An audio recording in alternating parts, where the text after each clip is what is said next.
آج ابھی شاید خٹک صاحب نے تو ساری باتیں کر لی، سیاسی باتیں اور جو اس ملک کے حالات ہیں اور جس ٹائم سے یہ ملک اور ہماری عوام اس ٹائم پہ گزر رہی ہے، بڑی تفصیلاً بات کی ہے ہمارے MNA صاحب نے ادھر.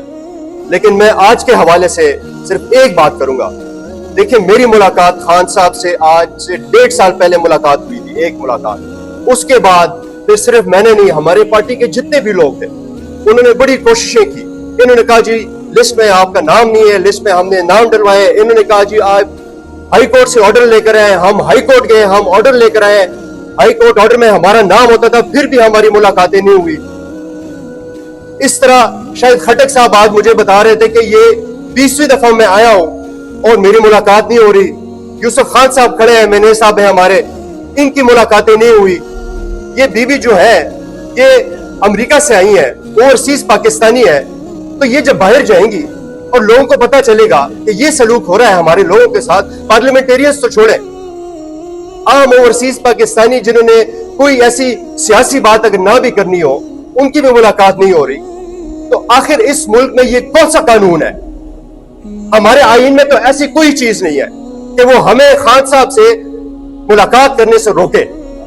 تو یہ کون سا قانون اس ملک میں بنا ہوا ہے جو کہ ہمیں روکتا ہے خان صاحب کو ملنے سے؟ یہ میرا ایک سوال بنتا ہے. یہ میں ایک سوال کرتا ہوں آج کل کے حکمرانوں سے. میں بالکل بھی اس بات میں نہیں جانا چاہتا کہ کس طریقے سے یہ حکومت میں آئے ہیں، کس طریقے سے یہ ایوان کو چلا رہے ہیں، کس طریقے سے یہ سینٹ میں بلز کو بلڈوز کرتے ہیں. آج میں وہ بات نہیں کر رہا. اور ابھی آپ نے ایک بات کی، خان صاحب سے ملاقات نہ کرنے سے ان کو لگتا ہے کہ خان صاحب کو تکلیف ہوتی ہے. ان کو لگتا ہے کہ ہم لوگوں کو تکلیف ہوتی ہے کہ ہم باہر انتظار کرتے ہیں. ایسی کوئی بات نہیں ہے. خان صاحب نے ہمیں ایک بات سکھائی ہے کہ ایسا کوئی بھی کام ہو جس سے عوام کو پتا چلے کہ اس ملک میں ہمارے ساتھ ظلم ہو رہا ہے تو ہم اپنے مقصد کے پاس جا رہے ہیں. اور اس وجہ سے جو ہے تو خان صاحب جیل میں اندر بیٹھ کے بھی ان کا مقصد پورا ہو رہا ہے. خان صاحب کو تکلیف نہیں ہو رہی اس بات سے.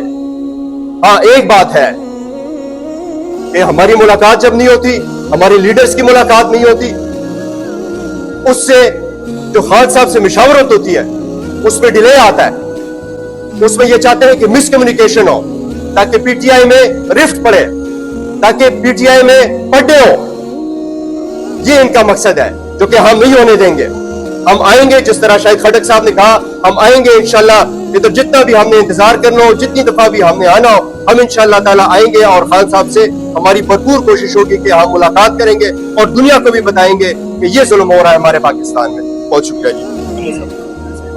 آج شیرشاہ خان کو کورٹ میں پیش کیا گیا تھا کیونکہ وہ ریمانڈ پہ تھے 5 دن کی، اور جو پروسیکیوٹر ہے اس نے آ کے بتایا کہ شیرشاہ خان سے ایک ڈنڈا ریکور ہو گیا ہے 2.5 سال کے بعد، ڈنڈا. اور اب ان سے ہم نے ایک گیس ماسک اور ان کا سوشل میڈیا اکاؤنٹ کا تفتیش کرنی ہے. تو جج نے بھی کہا کہ سوشل میڈیا اکاؤنٹ تو آپ کہیں سے بھی دیکھ سکتے ہیں، اور جو گیس ماسک ہے ہمارے لائر نے کہا وہ تو اپنی حفاظت کے لیے ہوتا ہے. تو حالانکہ یہ